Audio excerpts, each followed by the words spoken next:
On this computer. Ladies and gentlemen, welcome to another episode of the show. We got a really incredible guest today, Dr. Dike Drummond, MD, who is, yes, sir, in the middle of this. Dike is a family physician who burned out in his own practice Long time ago. and then started a business coaching doctors from burnout to wellness. And you've been doing this over a decade, I believe. Yep. Started in 2010. Um, I was having a conversation with a colleague of mine who is leaving medicine, and a big reason is burnout in the middle of the pandemic. And I thought, God, there's so many people struggling right now. What if I could talk to Dike? I think you're probably one of the best about getting people through burnout and what to do and all of that. So thank you very much for being available for this. I really hope that it'll help the people that are watching and struggling through this time. Yeah, let's just be really clear too. It's not about me. Anything that I would say is about the things that you can do for yourself, because I can't cure anybody's burnout. You would have to change your actions to get to a different state of energy balance, a different state of happiness. Einstein's insanity trap is always in play. If you always do what you always done, you always get what you always got. That sounds trite when I say that, but it's just like the force of gravity.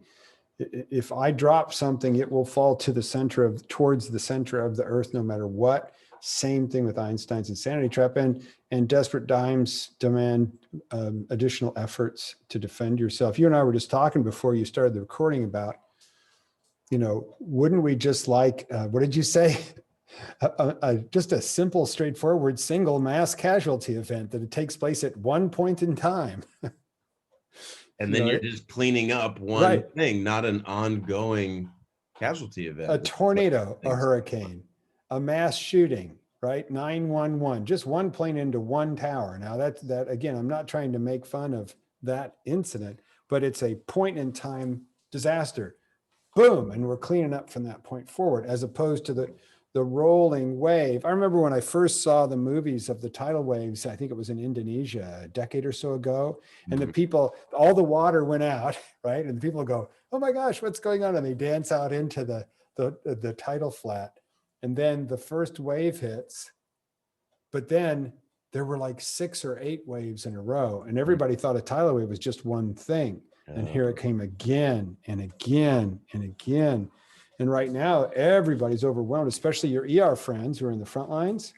But I know in the back end, you've got all sorts of practices right now that in this fall wave, it's December 15th, they're shutting back down elective surgeries and closing offices and all that kind of stuff too. So there's all sorts of different kinds of pain here for doctors. When you have, I'm sure you're working with people through this, what are the first things that you can do for somebody who's in the middle of the whole of this, who's really burnout and just focusing on survival? Note that's okay, right? There's nothing wrong with you that you're struggling here, although there is going to be an inner voice that says, what the heck, you haven't got what it takes, or what? This is left over from your residency education, where one of the prime directives is never show weakness. Yeah. But the key is just to remember the advice that they give you on a plane when the oxygen masks drop out of the ceiling. They always show a picture of a parent and a child. And what do they say? Whose mask goes on first? Put your mask on yourself first. The parent. And what would happen, again, let's assume that it really is, low pressure, low oxygen environment. And it is, the masks are down for a reason. If you're fiddle farting around with your kid who's wiggling, right, you could end up going down and both of you dying if you don't put your mask on first. Then another way I say it is, you can't give what you ain't got. Mm-hmm. And one of the things that's unique about doctors is that here is the way energy works inside a doctor. That's an energetic bank account. It's very simple. It's got a full mark, it's got an empty mark, but it also has this area below zero, right? Doctors and other healthcare workers are perfectly capable of showing up to work and continuing to do their job when their energy is actually below zero. By the way, the Energizer Bunny stops right here at the zero mark. Battery's done, he falls over. We are able to keep showing up after our energy is below zero. And we'll do our work because that's what we learned to do in residency. We'll do the best we can, but the quality of our work and the quality of our experience of working is a shadow of what it could be with a positive energy level when we show up here. And if you keep showing up time and time again when your energy is below zero, then the symptoms of burnout come out. Let's just be really clear, because most people, they say I'm burned out, but there's actually symptoms, right? So exhaustion, the little voice is, I'm not sure how much longer I can keep going like this. Mm-hmm. Second one is cynical, sarcastic.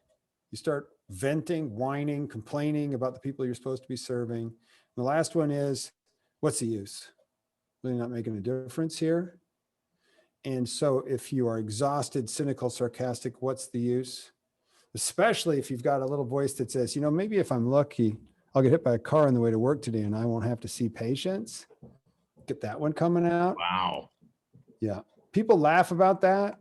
I've said that in front of big audiences. Usually they're giggling at this point. I say, whoa, if you want to classify that, that's mild suicidal ideation.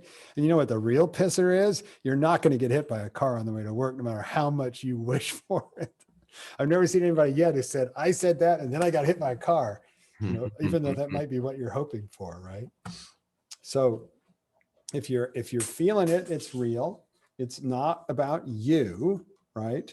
It's about the circumstances that you're under, and you've been drained and not had a chance to recover. The other thing you and I were talking about is, you know, it's stressful at home now too, right? I got to mask up good to go to the grocery store. I can't go work out at the club, right? I can't even go hang with my friends. The best we can do is each crack a beer individually while we sit in front of the Zoom Hollywood squares. It's crazy. So for these folks who are burnout, all different ways, what does it mean to put your own oxygen on? What does it mean to recharge that battery and get into the charged battery zone? Well, and again, if you cannot decrease the toxicity of the work environment. So if work is super stressful and there's really nothing you can do about it, literally nothing you can do about it because of what's coming in. I mean, like in the ER or ICUs, where it seems like things are just going higher and higher and not looking like they're going to get better going into January and February. Right. I mean, if you're in an overload scarcity situation, okay, where you're triaging, maybe you've got one or two of those refrigerated tractor trailers in your parking lot. Maybe you've got a corner of the ER where you just wheel people to die because you haven't got the ventilators for them or the ability to transfer them. And I'm hoping that's not true where you are, right? If that's what's going on, if that's the kind of environment, you can't really change the toxicity of that environment. What you can do is manage your own energy and manage your own team and huddle and time out and talk about things relatively frequently, pat each other on the back, congratulate each other, thank each other for working together, create as cohesive a team as you can. But you may need to limit your exposure to that environment. You may need to change your shifts, right? You may need to take some time off. But anytime you come away from the work environment, so anytime you're separated from the environment where quite naturally the patient comes first, there has to be a boundary. You have to have an off switch on the patient comes first. And again, nobody ever taught you this unless you've seen me before. But I know that stuff. The boundary between work and home should have a ritual associated with it. When I say ritual, I'm not talking about anything occult or religious or anything like that. Just something that you do, and ideally a small number of things that you do where you say to yourself, with this action, I'm coming all the way home. And most people who've been through burnout before and recovered, they do have a ritual that they do when they got home. I remember talking to a person one time. My dad was a doctor, she said, and every day he would refuse to speak to anybody in the family until he'd walked in the house, changed his clothes, taken a shower, and put his home clothes on. That was his ritual. We used to have the white coat, right? And if you use that, it's what it is actually a trigger for a physical release and a change of state. The easiest one is when you get home, as you turn the keys off in the ignition, when you're parked at home, take a big breath And as you pull those keys out, let go of anything that doesn't need to be here right now. You might hug your kids. You might walk your dog. You might weed your garden. You might brew a cup of tea. You might put on your favorite, like Mr. Rogers, put on your home sweater. Take out your contacts, put on your glasses, right? Yeah, maybe that's your home sweater. And whenever you find yourself thinking about work, one of the ways to release is to make a fist with your hand like you're holding onto the handle of a briefcase. Take a breath. Imagine you're carrying 10 pounds of worry in a briefcase, and just let it go. And you're going to need to do that over and over and over again, especially when you're worried about your colleagues who are seeing patients right now and your patients. So that boundary has to be struck so you stop, or at least you work on releasing work when it comes up in your brain and keeps the dribble wheel turning. And then it's a question of, what do you need? Most likely it's sleep. Simple things. Give yourself permission to sleep, to eat some good food, to do some gentle exercise. Try to avoid using a boundary ritual that is alcohol or drugs, because that's a slippery slope. And take really good care of yourself. And when you do that, and when you think about cutting back on shifts, the first thing that's going to come up like a bam, a brick wall, is going to be guilt. And you got to know, I can't give what I got. I got to put this mask on. Otherwise, I'm no use to anybody. And I also think it's super important to reach out to all of your colleagues and all your staff when you're on site, right? Check in, say, how you doing? And mean it, right? Huddle for sure. We should huddle every day, sometimes more than twice a day, right? But most people don't, because you're what? You're too what? Too busy. Yeah. And a timeout is a huddle, just done at a random moment. Everybody time out, right? Boom, boom, boom, boom. Nice job. Elbows. Everything you're saying here is resonating, and I'm like reviewing this in my own head for myself. And one of the things that helped me the last time I was in the ER the last few days was exactly that.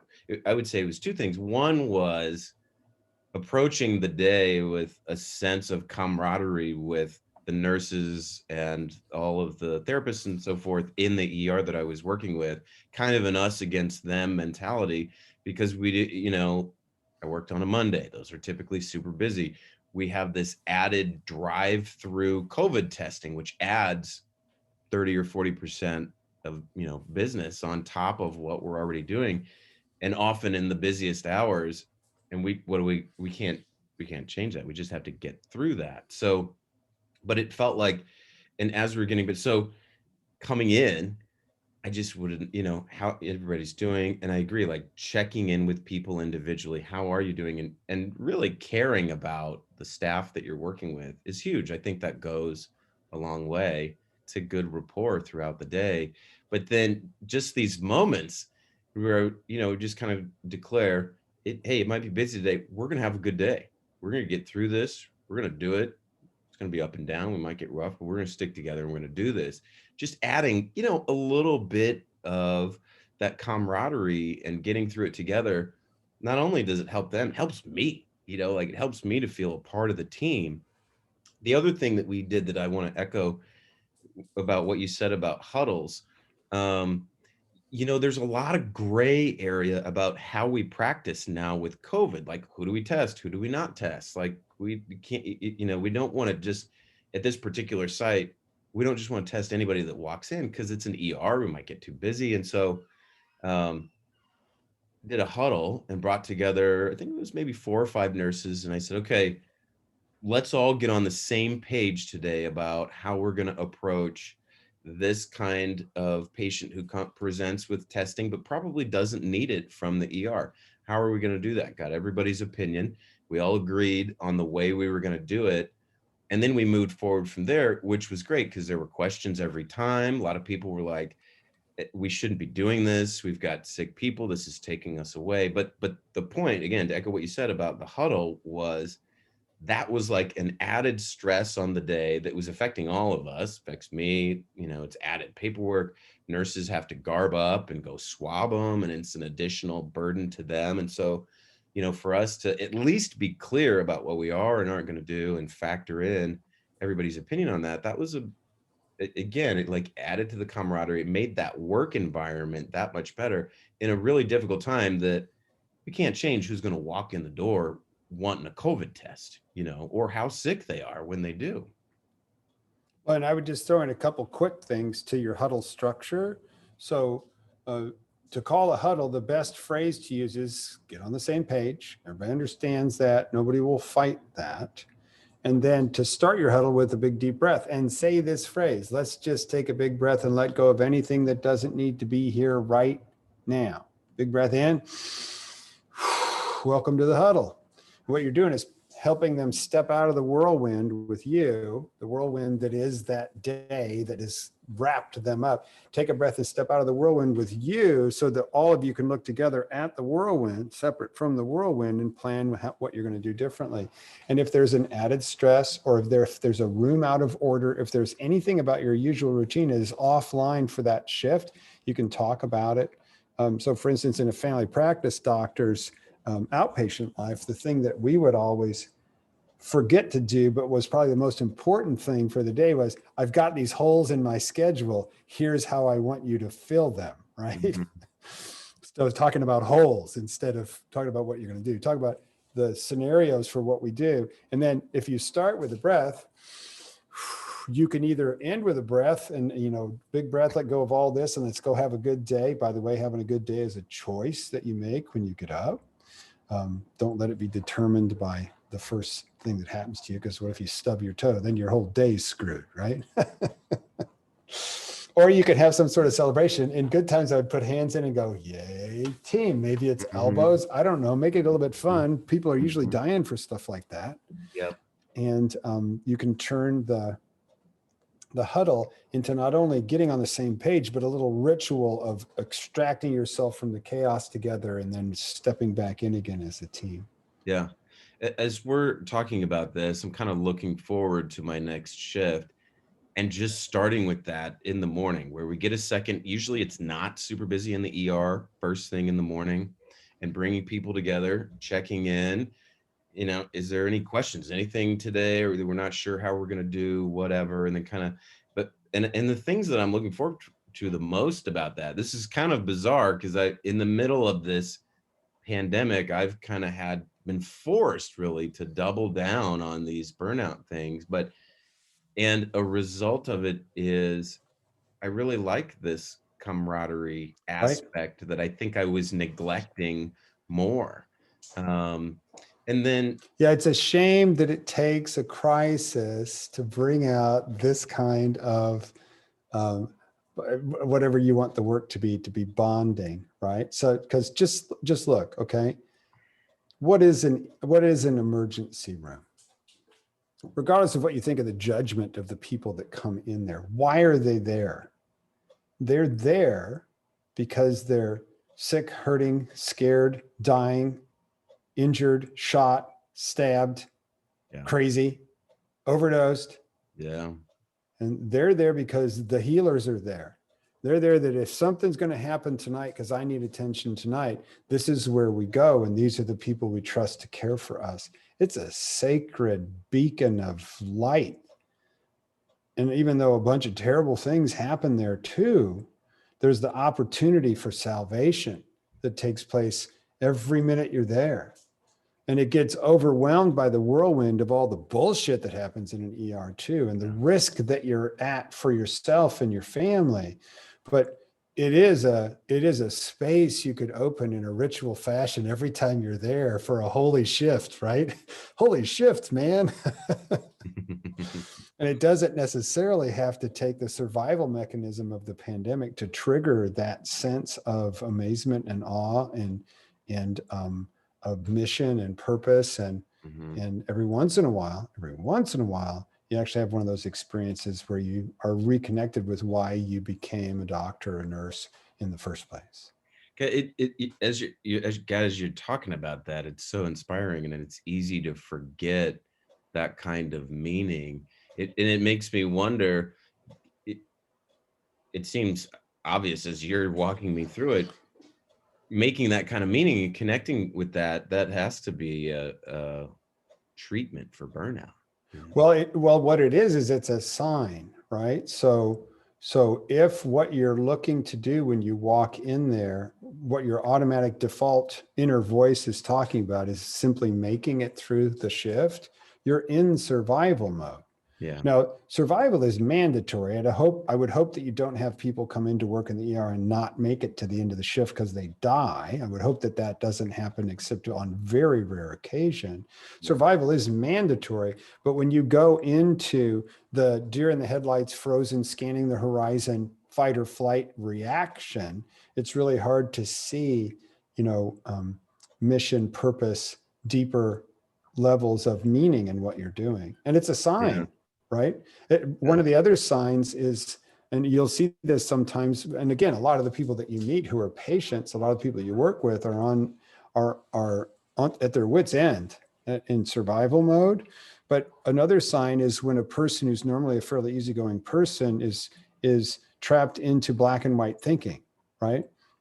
Either or is always a sign of stress too, because you lose the ability to see the gray area. Well, we can't do that all the time. It's like, no, you can't do it all the time. But what if you could do it 60% of the time? Would that help? Oh my God, that'd be awesome. Okay. So a lot of times what you're dealing in a situation where the patients, the families, all the staff, and you are all in survival mode for your 12 hours. Mm-hmm. Mm-hmm. Does that make sense? Yeah. No, totally. I keep coming back to this like vision of the shift and the good shift. A couple other things I just wanted to point out for people. When on these days that they're better, I tend to, because I'm thinking about the times when you were saying that where I really am in survival mode and I'm not, it's almost like I'm not as capable of being the better leader that I should be in the ER. A couple other things that I found really help are really acknowledging nurses. Hey, thanks for taking care of that patient. I know that was a really difficult one, or you did a great job with this. Again, that's kind of something that elevates the mood. Using humor, actually enjoying it, having a good time, and then putting on a little Christmas music to lighten the mood. Sure. Cookies always help. Talk to me a little bit more about the boundary ritual. And specifically in a pandemic where it's got to be harder when people are sicker and dying to leave that at work. Would you say, yeah, it is, but it's even more important to stop thinking about it at home? How do you do that when it's as deadly as it is and so many patients are dying? Well, let's just talk about what this is. It's actually a mindfulness technique. What's mindfulness? Being present. So being present to what's here and now. So right now, are you in the ER? Definitely not. Why are you thinking about it? And is that thought and that feeling that might come up when you're thinking about the ER, right? Is it useful to you in this moment?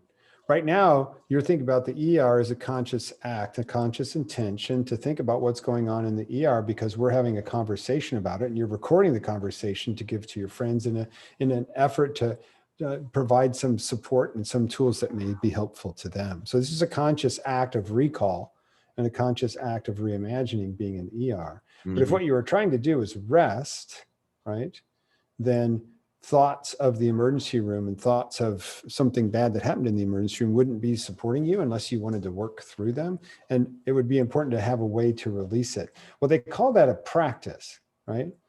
So when you meditate, if you've ever meditated, the way that the Buddhist monks describe in Sanskrit, in the ancient texts, what it's like to meditate is they say your mind is like a drunken monkey stung by 1,000 scorpions. So it would be.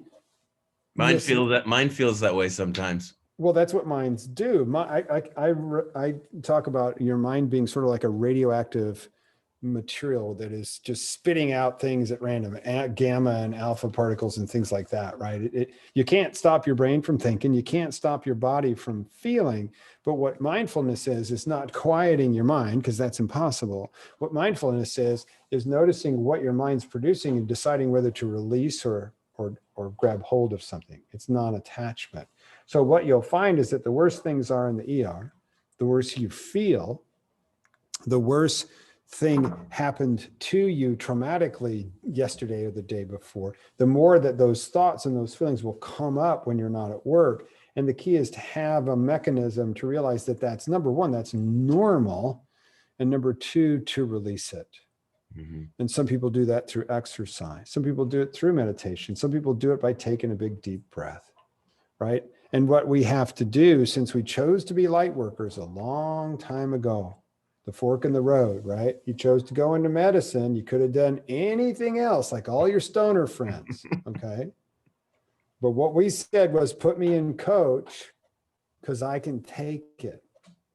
Not just the physical exhaustion and long hours and that kind, not just the emotional battering, right? But I can take the heat. Put me in the game. I can take the heat of whatever's going to happen in my ER. I can take it and I will figure out a way to recover. And the biggest challenge right now for COVID is its chronic nature. It's like 911 every other day. You're just starting to get out from under 2 days ago, and here's another wave, right? It's like those tidal waves where you turn around. First of all, it blew you 1.5 miles inland on a 20-foot crest with a bunch of cars in it. And then you turn around and here's another wave going to hit you right in the face. So I don't know how you're doing it. I just don't. I think the whole nation stands in awe of what's happening in the emergency rooms. It's like a beacon of angel singing, angel voices as the doors open, right? So whatever you've got to do to take care of yourself, now is the time for radical self-care like you've never, ever done before. And for circling your wagons, and I call it circle the wagons, right? So in your life right now, there's you. When you go into work, there's a small team of people that are your inner circle, right? And when you think about family and friends, there's a small group of people that are your inner circle. Grab them, hold them, hug them tight. Don't try and do anything outside your inner circle. Circle your wagons and pay attention to the people that are closest to you at work and at home. And don't worry about any other commitments whatsoever. Thank God for Zoom, right? I want to come back to something you were talking about the boundary ritual and mindfulness.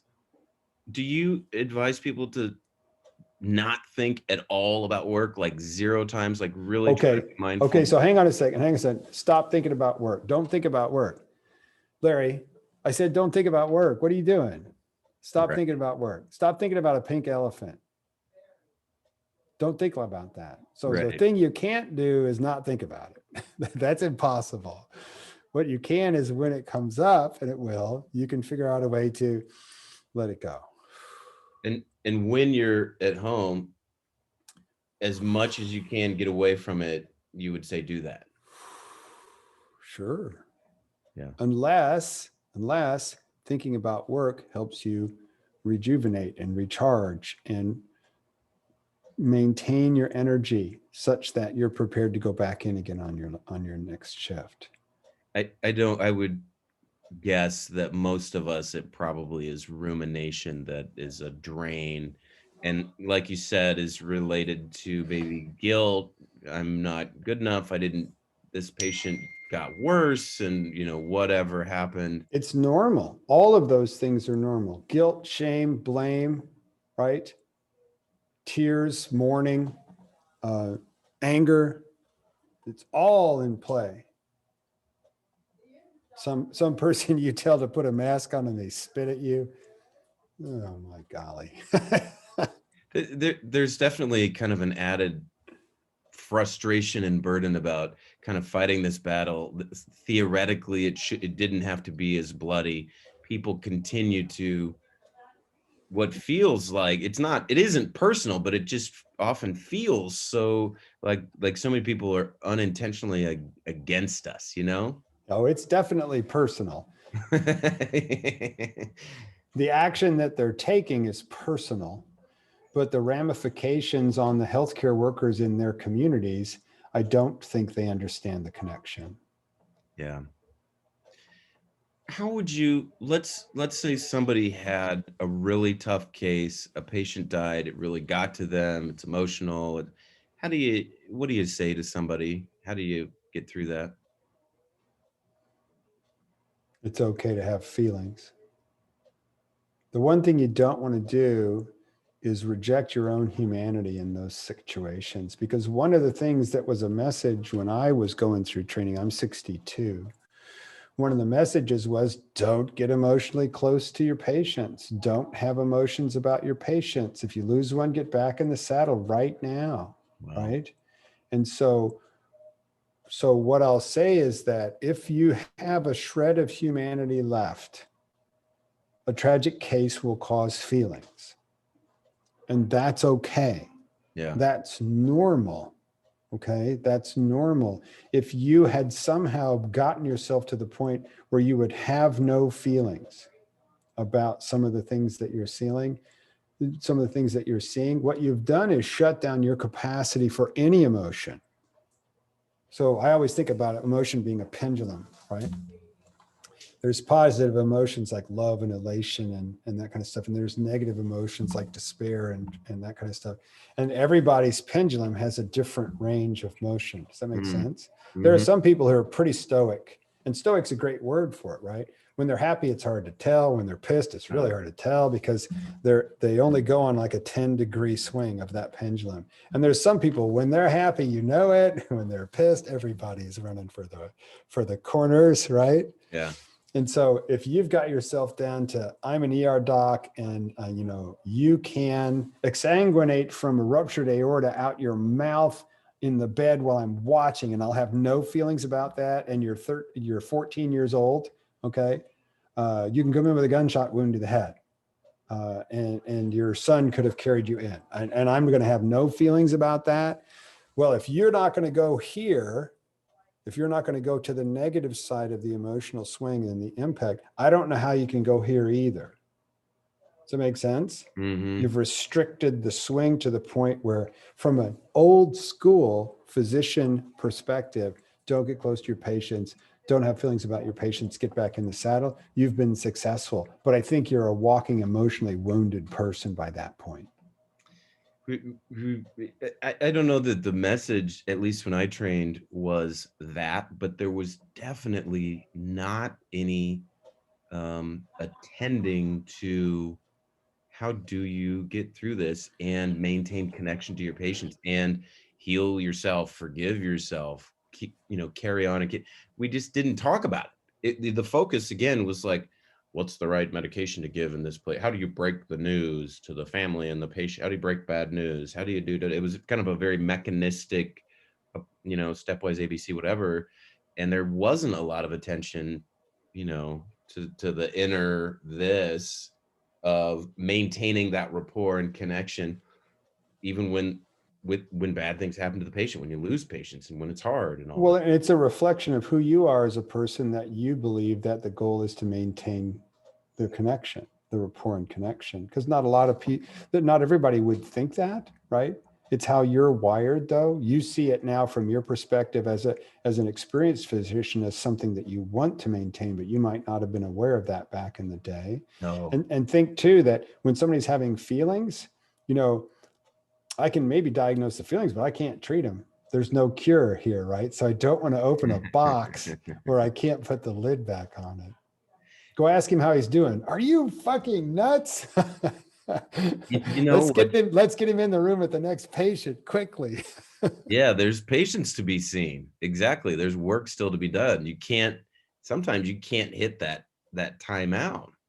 What's really funny is, as I talk about this now, needing that connection to patients to get through the day and to help me feel just some of the meaning and about what I'm doing. The reason that I do that now is because I burned out years ago and I didn't do that. Right.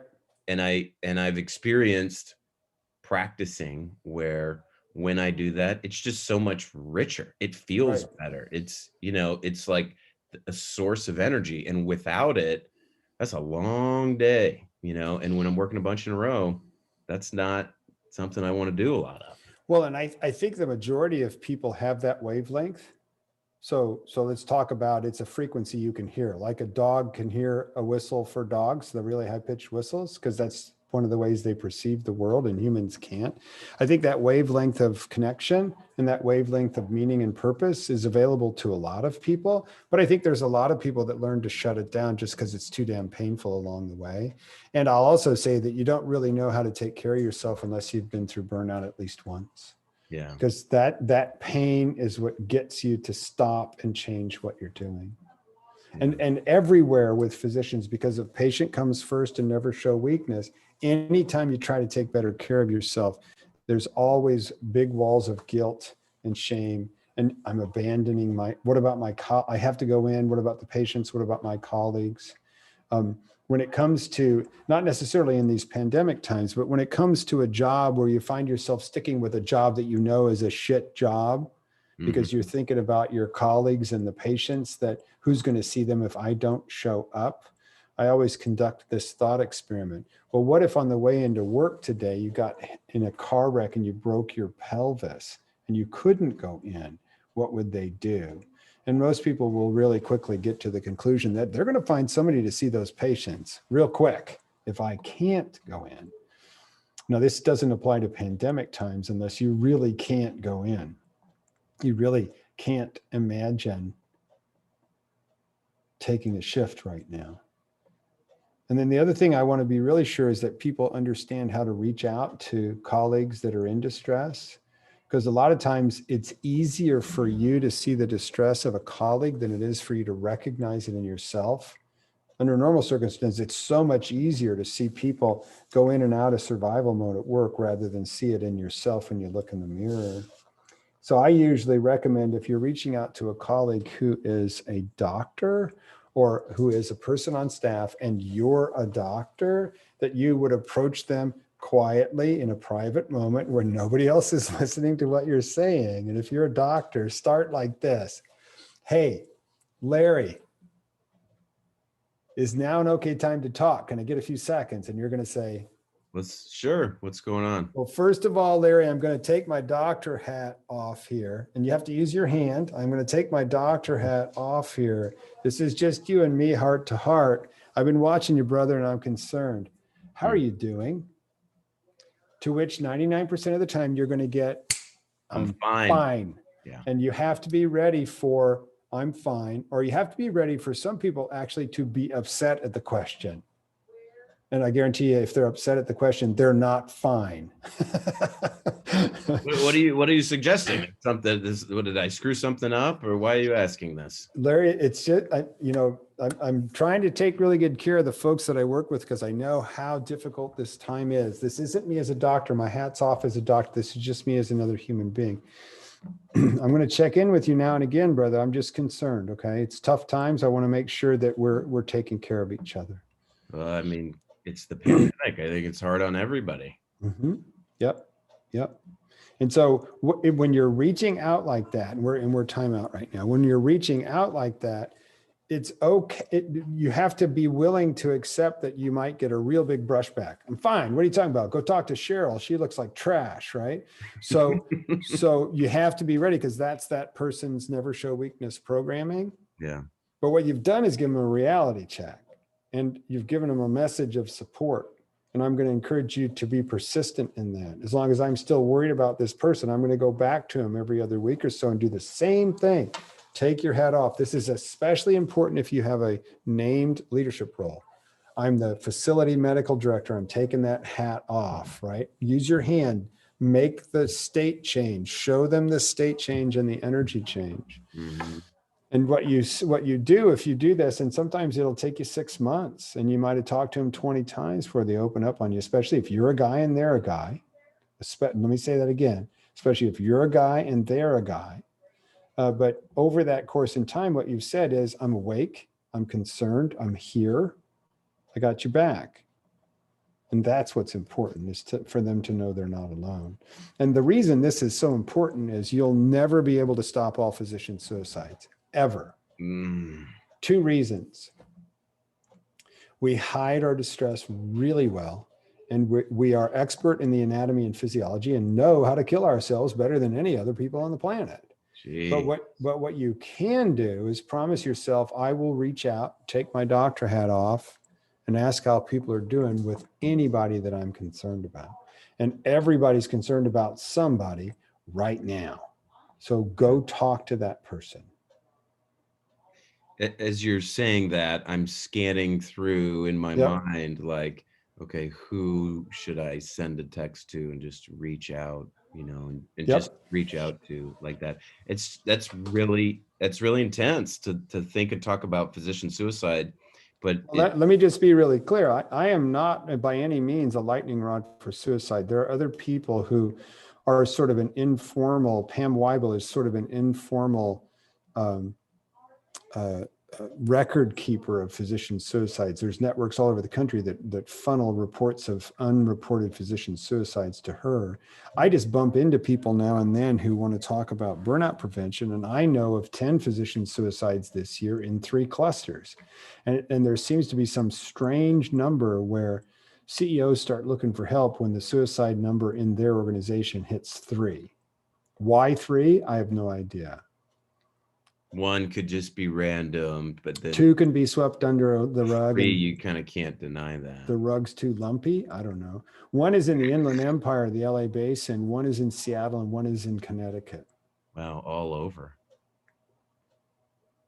The other thing I like about, as we're talking about this to an audience of people that are or have various levels of burnout themselves, is I think the idea of not only taking care of yourself, putting your own oxygen mask on, but then also thinking about others and reaching out to others too. I think that just like kind of elevates it changes the culture, which is often very individualistic. And I think it probably helps the individual a little bit who's burned out to reach out to other people and to, connect socially and take meaning in keeping an eye on others, as long as you're not like completely neglecting yourself. Right. Right. I think of it like a flock, like a tribe. And we are natural leaders. People will look to us as physicians, right? We set the tone for the crew that day. And what I'm asking is to go from a situation where you come rushing in 5 minutes late, you grab the first patient and you're off with no, hey, how are you? Or let's rack the day up so we're going to be successful, or, no, great to see you, Angie. No, nothing. You just come flying in and start seeing patients, right? Which is so often what people do because you're too busy. So you think, but to take a pause, come together, notice what you can do to put out the fires ahead of the time, open the frame of what the day is going to be like, and welcome in, a good experience, just to be that kind of intentional. I think it makes a difference. Yeah. This has been really good this has been great for me to rehearse these things and to go through this. I have a couple more questions for you. I know you may need to go at some point, but let me ask you this. Where can people find you? I think the happymd.com. The Happy MD, THE, the Happy MD. If you don't put the in front, you get a porn site. So thehappymd.com. I might have to make sure I put in the right website. There you go. And on your website, you have a lot of tips and tons of different things people can do with burnout. People can reach out to you directly for coaching. Yep. We're a full service shop. We've been doing this for 10 years. I got 345 blog posts. We got free reports for you, the Matrix. If you want to talk to one of our coaches. So for instance, if you're saying to yourself, screw this, I'm out of here. If you're really thinking about chucking your job or chucking your career, which is the mistake that I made back in the day, is I just walked away, and that just set me up for a world of hurt. If you're feeling that way, I would recommend you grab a discovery session with one of our coaches. It's 100% free, confidential, no obligation. An hour chat with a coach who's going to give you a strategic plan for some different options. At the end, if you want to hire them as a coach, you can, but that's not what the discovery session is for. It's just to help you see some options. And then we have all sorts of support. We even have a support community, a subscription support community, where we get together online like this twice a month and have a whole bunch of other benefits wound in. So all that's there at thehappymd.com. Would you, a couple of things regarding that, in the middle of a pandemic, somebody's thinking about walking away from medicine, would you say give it more time? Would you say maybe now's the time to? I'd have to talk to them, right? Because I want to know what they were thinking when they made the choice to go into medicine. So I want to know that dream. Yeah. And I also want to know, if this wasn't happening, what would your ideal practice look like? Not what you hate right now. Yeah. But if this wasn't happening, what would your ideal practice look like right now? And start fleshing that out. And then I'd have one more question for them, and that's, what's their net worth? What's money got to do with it? Your net, it'll determine whether or not you can take a break between what you have now and Can what you you want walk to away build. financially? Can you walk away? And if you did, how long could you hang out and support yourself before you would have to go back, right? And also, when a person is desperate financially, it changes the quality of their decision making. So if you don't have the ability to hang here in between jobs, if job change is what needs to happen, and you don't have the financial ability to hang here, the quality of the decision you'll make on how to jump can be affected. And you might not make the same high quality decision you would make if you had some time and some breathing room. That makes a lot of sense. Well, and the other thing is that there's a whole bunch of different ways you can think about your career, right? So if you thought, I thought this was going to be my dream job, and I'm going to put all this pressure on myself to find my dream job in this one move, it's like, oh man, no. What you're looking for is a bridge. You're looking to get out of here to a place that you're acknowledging is not your dream job, not your final resting place, right? It's a bridge just to get you some stability and financial stability. Yeah. And then the next job will be the one we take our time to look for. This bridge job is a holding pattern. So to introduce that kind of philosophy in someone's thinking, whereas normally doctors used to going all in every place they are, because what do you do in residency in medical school? You have to go all in or you're not going to survive the engagement, right? So wait a second, let's have a relationship and some distance between me and my career. I'm not a doctor. My name's Dike Drummond, thank you very much. And sometimes I operate as a family practice doctor, but I'm not fused with my career. Yeah. Like the Siamese twins, right? I'm thinking of a very specific colleague in my mind as you're describing this, who I think is, so into medicine now, is just wanting to run out, maybe needs that bridge, maybe needs that temporary next step before walking away altogether. Well, the layers of this go like this. Your job right now is super stressful. Put a lid on it. I call that terrarium.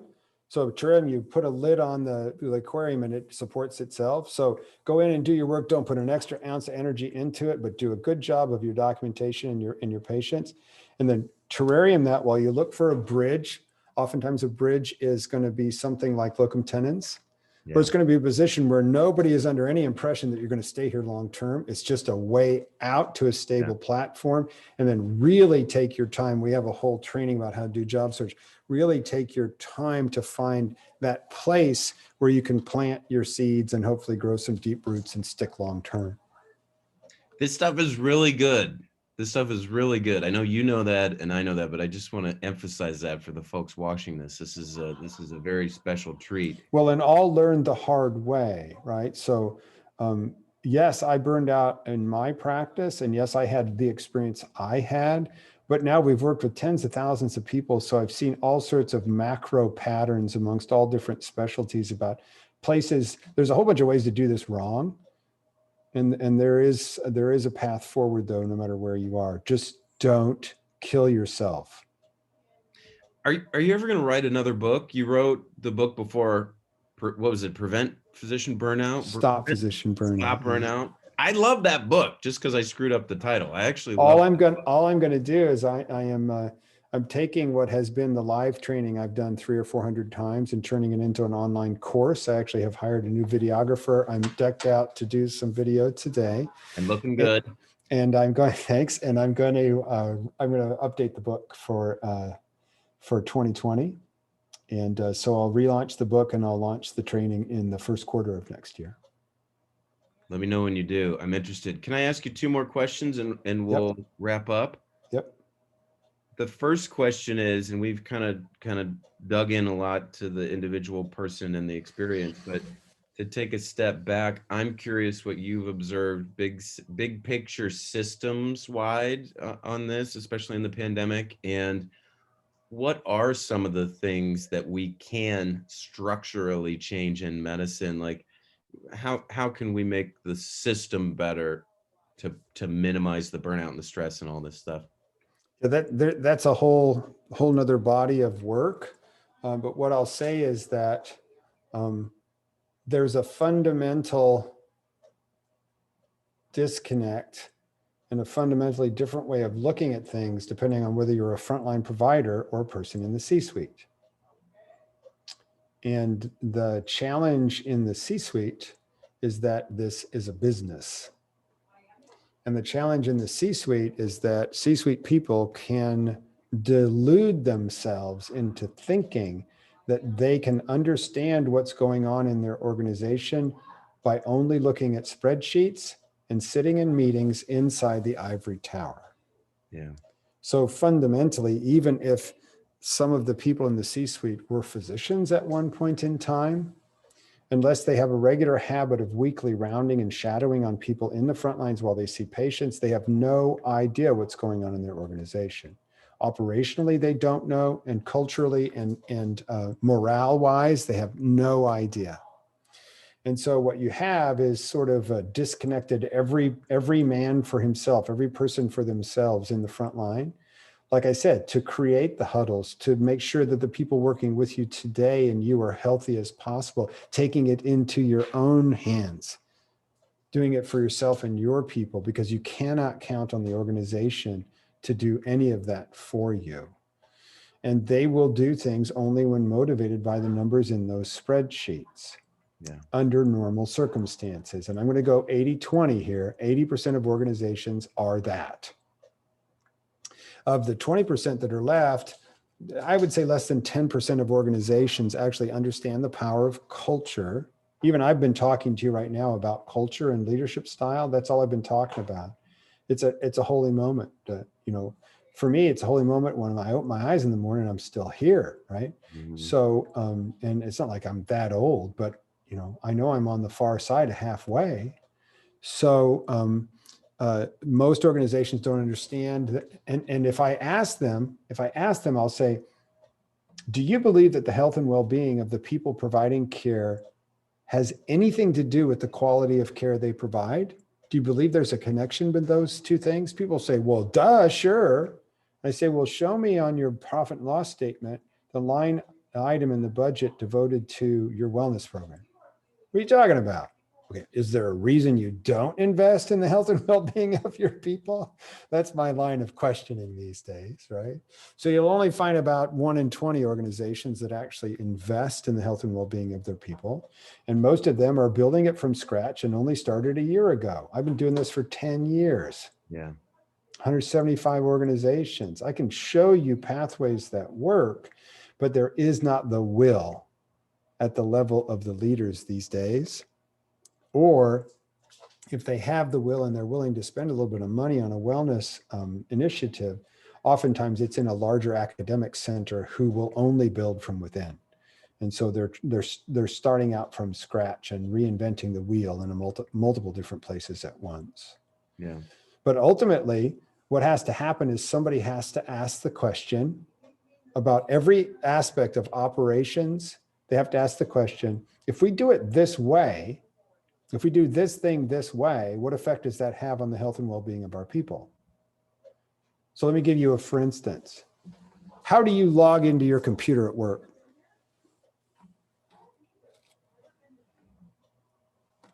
I type in my username and password. Mm-hmm. You don't pull your badge and tap and go. I've worked at places that have badge in. It's very nice and convenient, but it's not how I log in now. Right. So I would tell you that every leadership team that is not invested in tap and go login is abusing you on purpose for money reasons. Because a single capital investment in those tap and go boxes would relieve you of millions of keystrokes a year, millions of completely wasted keystrokes a year. You've heard of this thing, working at the top of your license. You've heard of that, right? We want everybody to be working at the top of their license. Right.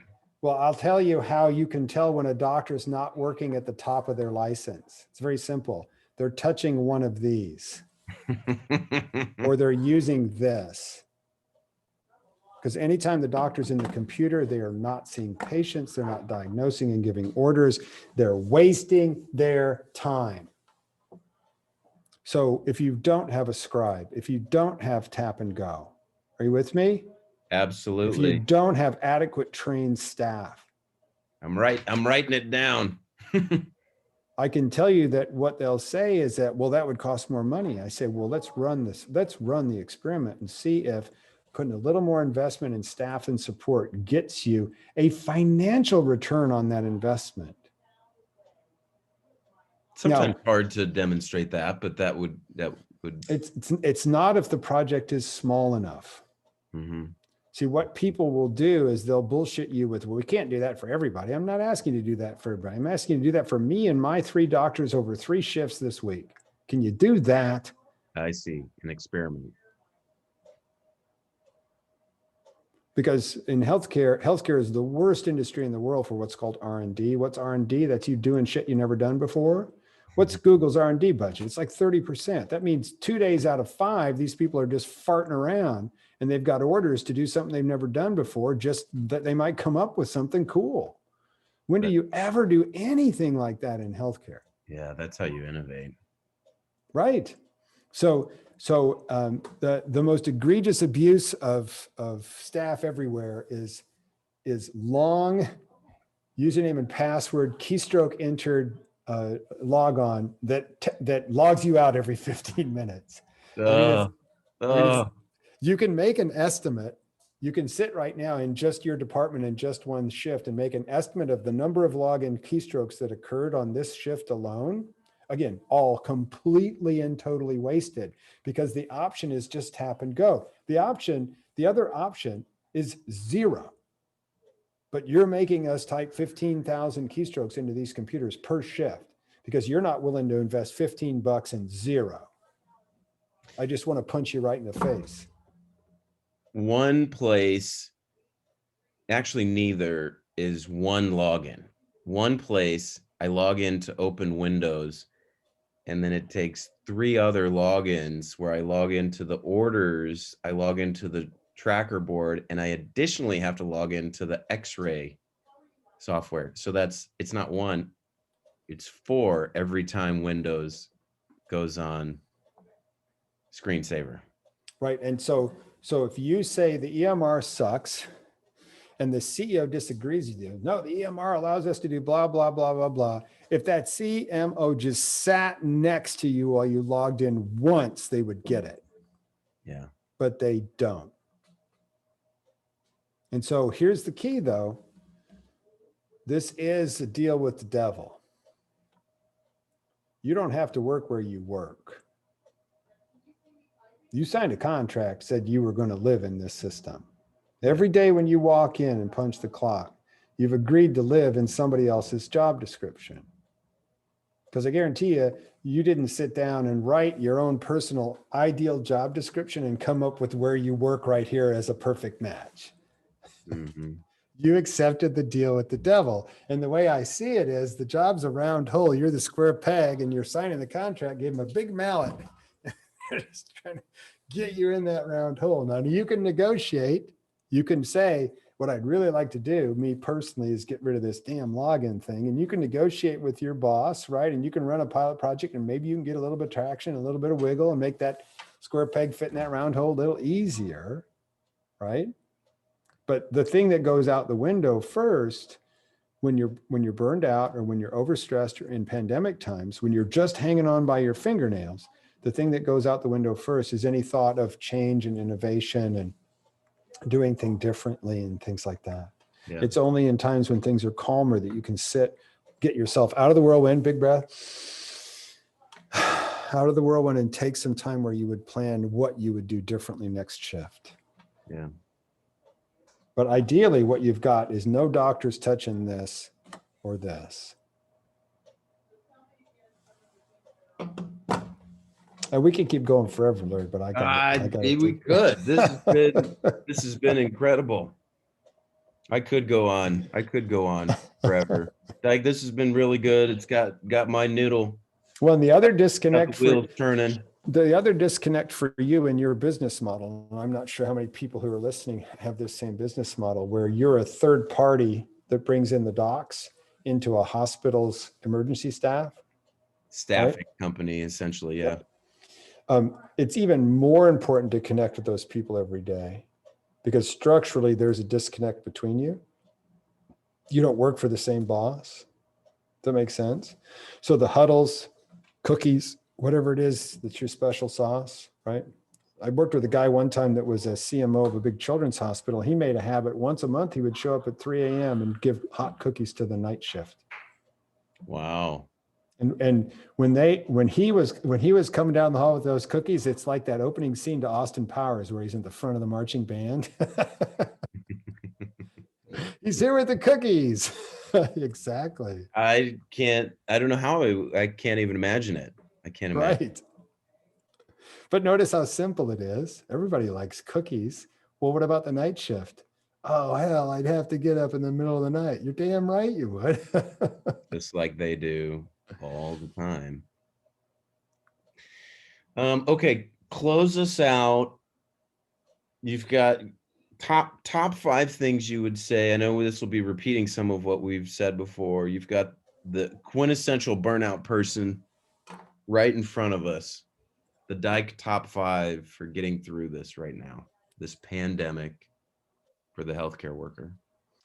Well, first of all, take really good care of yourself when you're at work. Don't scrimp on any of your sterile technique, your PPE. Follow all the recommendations. Do it. Take good care of your patients so that when you're done with your shift, you feel proud of what you have accomplished that day. Mm-hmm. And then do your very best to draw a boundary between work and home, and take really good care of yourself when you're at home. And then the last thing I would say is just make it so that you're connecting with your team before you start seeing patients in the day. So you're not a bunch of ships passing in the night. Connect, say thank you, divvy up the tasks that make this day unique from other days. And then the other thing I'm going to say is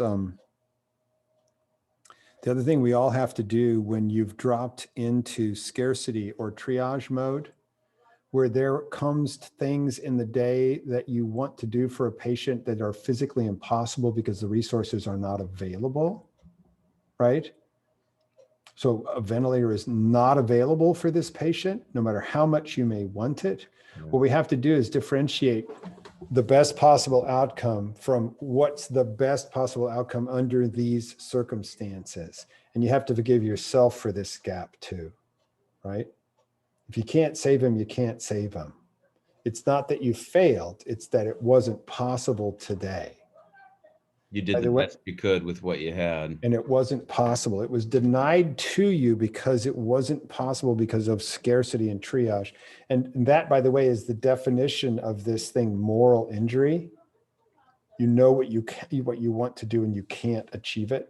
Mm-hmm. But this is an absolute physical reality, moral injury. Mm-hmm. And you have to be able to let that go at some point too, although it's going to be really difficult to do.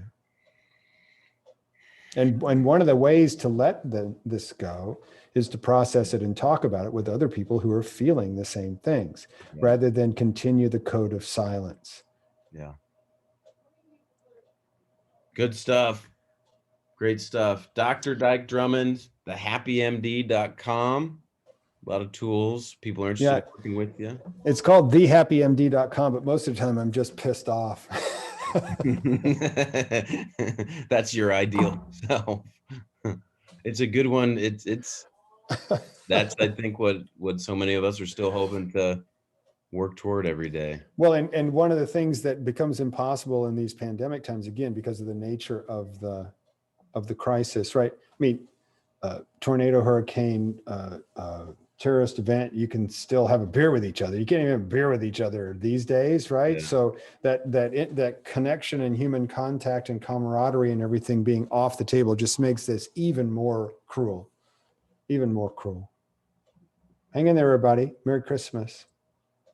Thank you very much, Dike, for your time. Oh.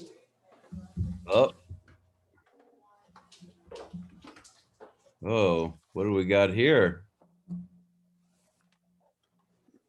It's a little bit of jungle Santa, leopard Santa. Okay. Ho, ho, ho. All right, I'm going to stop this recording. How do I stop that recording?